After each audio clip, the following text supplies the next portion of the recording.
May mga batang 90s ba dito? Kamusta kayo? Kamusta tayo? Alam nyo, sa totoo lang tayo may pinakamasayang kabataan.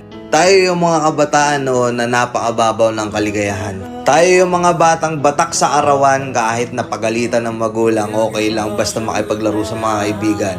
Di natin alam kung ano yung teknolohiya. Di natin alam kung ano yung cellphone. Di natin kilala si Coco Melon. Kontento na tayo sa mga laruan natin at sa kung ano yung meron. Tayo yung mga batang halos makompleto natin lahat ng laruan sa Jollibee at McDo. Bumibili tayo ng tig-pipisong laruan baka sakaling may laruan doon sa loob. Naalala nyo? Noong mga panahon, naghahanap pa tayo ng gagamba kung saan-saan.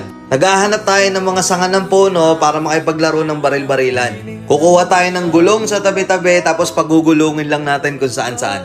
Mabibwisit tayo kapag hindi tayo pinayagan ng magulang natin makipaglaro sa mga kaibigan natin sa ulanan. Tayo yata yung mga huling batch ng mga bata na nakikipaglaro pa ng tagu-tagu.